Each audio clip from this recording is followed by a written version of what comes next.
Hello everybody, welcome to a quick start guide on surviving Mars. So a lot of people have complained about the lack of tutorial in the game, and it's a valid concern that people have. Of course, the game points you to Quill's videos on YouTube. He's done a very in-depth guide that will give you everything you need, but I thought it would be useful if you just wanted a quick and short, compact video with kind of all the basics that you need in order to get a colony up and running. Just have like a foothold in the game, discussing a little bit of the basic mechanics and breaking things down a little bit. So to do that, let's just go into a new game here, and we're gonna discuss some of the quick things that are important to keep in mind when starting a new colony. Let's just go for a easy mode. So we're gonna go as the International Mars mission. That means we have plenty of funds, plenty of rockets. Everything is kind of there's a lot of margin for error in there, so we're just gonna go with that. We're gonna go with just the default settings in here. Let's go, and we're gonna select one of the spots over here that are recommended for us, perhaps one with very little threats, just to kind of focus on the basics here. Alright, so you can choose any place, but we're gonna pick one that has very little threats, and enough resources should be fine for us. So let's just start there. And so the idea here is that you start with only drones, there's no people involved, and you need to set up the basic life support systems. Welcome to Mars. In order for you to be able to set up a colony. So right off the bat, you have one quadrant, I guess one tile unlocked. And you can see the resources you have there. So in here you have metals and concrete.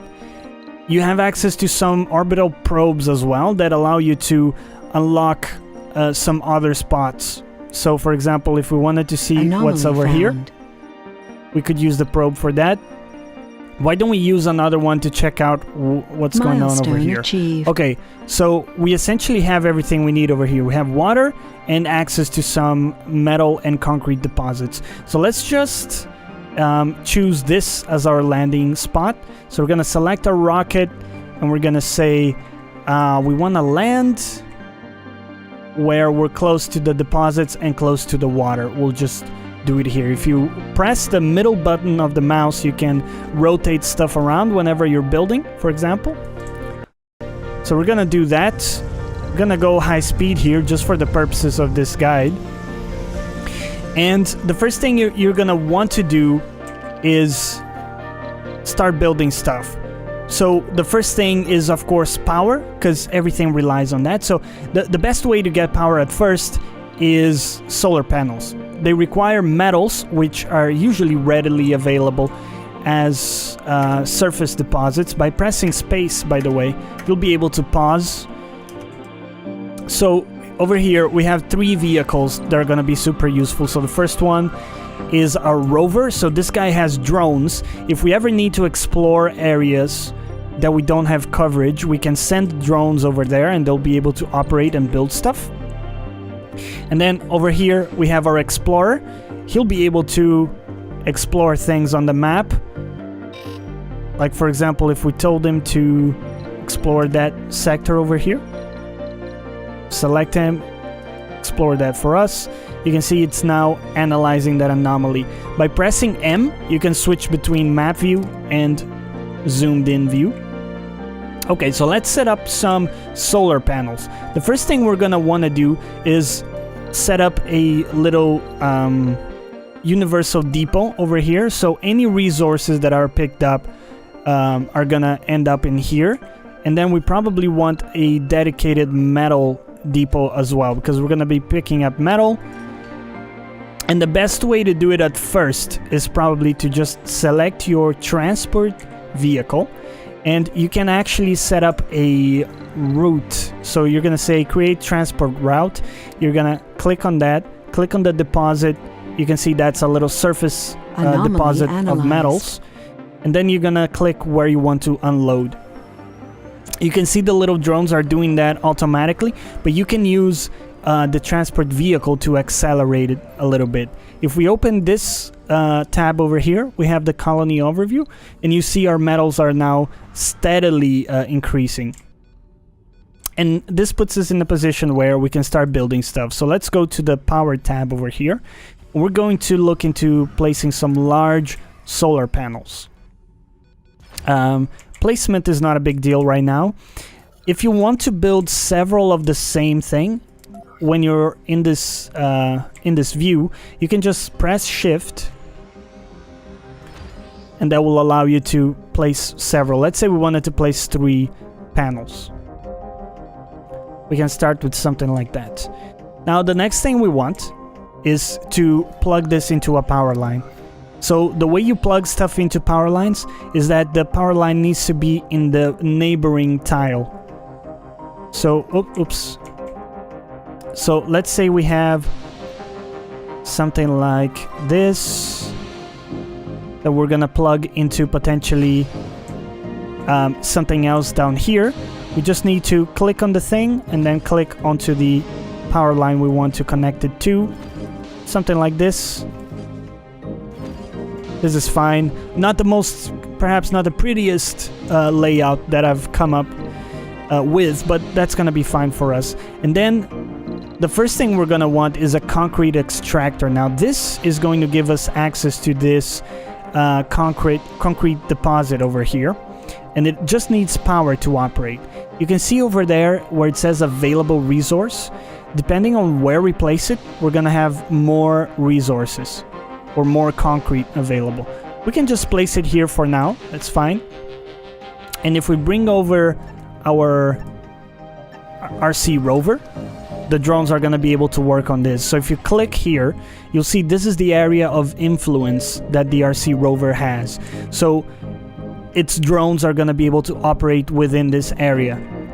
Now the ship by default also has drones that come with it. You can see we have 6 drones, and they'll be able to operate in the area delimited by this hexagon over here. So anyways, it looks like it's nighttime, that's why we have no power, but that's okay. We'll very soon start to have some concrete, and once we do, the next thing we want is to have an alternative to solar panels in the form of wind turbines, more than likely. They do cost machine parts, so you can see over here we have a little bit of machine parts to start things off, but it's going to actually take us a while to have like a steady income of machine parts. We're gonna need to build factories for all of these materials down here, so you really have to be a little bit careful with how many wind turbines you build. You make sure you can afford it. Another thing to keep in mind is that buildings take maintenance, so over time they will take dust or anything like that, and they will deteriorate, and they'll require materials in order to be maintained. You can see if we select any construction, any building, you can see over here there's a maintenance kind of timeline, I guess. When this reaches maximum, this building will stop working and will need to be maintained, and you can see it will cost us 1 metal in this case. In the case of wind turbines, it will be more costly because we will only have it will take machine parts instead of concrete. So anyways, I don't mean to go on a tangent there, but one thing we want to do probably is set ourselves a little deposit for concrete close to our concrete extractor. Let's just say there, just so that the drones don't have to carry the concrete all the way to our universal depot. And then another thing, wherever you have extractors or factories, you're gonna want a dumping site. Again, if you hold shift, you can build several of the same object. There you go. So we already have something that works, but as we start to have access to concrete, we're gonna want, again, other ways of getting access to energy. Wind turbines are pretty good. I like to build them in this layout, so you leave one spot in between them, because if you want to build another row, let's say I wanted to add more turbines now, what you can do is you can rotate it, and then you can fit one extra in between for kind of maximum space efficiency. And one important concept is that cables can also malfunction. The longer cable lines or power lines you have, the more likely it is that a section of power cable will malfunction. So you really don't want really long power lines. You want to be a little bit space efficient with how you set things up here. Okay, so if we open up the tab, you can see we have a surplus of 28 energy. That's great, but we probably want to store that energy somehow, because if there's an outage, then we're gonna be in a very bad spot. The way to do that is building a power accumulator. Before we do that, however, let's take something into consideration, and that is where we want to place our dome. The dome is where people are gonna live, so it's very important to decide where that's gonna happen. If we go back to map view, we don't have anything in the map right now. The only thing we can see are the metal deposits in terms of interesting resources right now, but it would be interesting for us to build a dome close to these deposits so that we can build a metal extractor, and that needs people to work. So what the basic idea we're gonna roll with here is that we're gonna build a dome close by, and we're gonna be able to exploit both of these metal deposits. Now, we can see over here, we can already build the dome, but of course it takes lots of resources, so we wouldn't be able to presently build it. But what we're gonna do is set up all the infrastructure for it. So the things we're gonna need are power, and then also life support stuff. So if we go to the life support tab, we have oxygen and we have water. Both things we're gonna need in excess. So again, storage is gonna be key there for redundancy purposes. If you ever have an outage of either oxygen or water, you want to have a tank of the respective resource so that you don't incur any problems or any penalties. So what we're gonna do here is hook things up so that we can have a dome in this general vicinity. We weren't very smart about how we set up the cables there, so we'll try to do something that doesn't look completely awful here, but I'm not sure I'll be able to do it. You don't want to go over the deposit, because that's going to be problematic. Alright, let's just do it like this. Let's say we're going to place the dome over here. If we unpause, our drones are going to start building. And then let's start thinking about life support. We're going to need something to generate water, something to generate oxygen. So for water, we need these deposits, and all we need is the actual building. We don't need people to operate it. So this is going to get built. And the only thing we're going to need after that is set it up with some pipes so that the water can go to where we want it to go. The way I like to do it, and Quill talks about this in his video as well, is that I like to put my pipes over the cables because it looks very clean. So something like this. So that's gonna get built. We're gonna have access to water there. And then the other resource... Oh, it's actually not plugged into the power line. You can always click on the actual building and then on the power line to make sure that it's plugged in. Okay, let's have some oxygen set up. So the moxie produces oxygen. It just doesn't produce oxygen during dust storms.